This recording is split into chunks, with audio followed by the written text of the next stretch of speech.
भाई भौणींकर संपर्क बहुत भल थिबा बेले भाई भाईंक संपर्क रे अनेक समय फाट सृष्टि हुए। विभिन्न रिसर्च या कहिछि 30% भाई भाई संपर्क रे विवाह परे विच्छेद देखा जाए। विवाह परे स्वार्थपरता माड़ी बसे।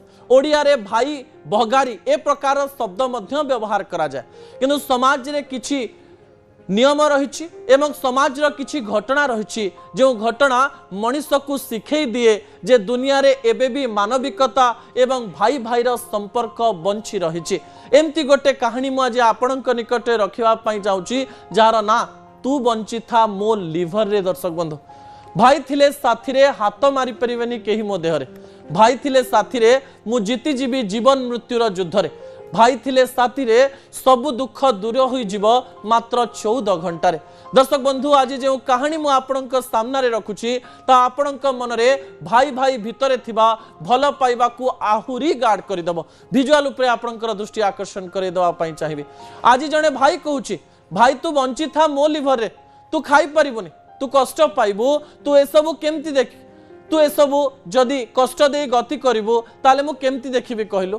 तो लिवर खराब हेलानी जे मो मुंड ऊपर तो हाथ चली जिबार भय लागिला, सेथि पई मो लिवर रो किछि अंश तते देई दउचे। पिला दिने भूकरे थिबा बेले तू तो पेटर भूक को मारी मते खुआउथिलु ना, आज केमती तो पेटर कष्ट मु सही परिबे। मु पिला दिने कांदिबा बेले तू परा मो लुह पोछि देउथुलो, आज तो आखिर लुह पोछिबा पई कोन मो लिवर दान करि परिबिनी, सेइथि पई मो पेटरो लिवर काढी तते देई देइछि।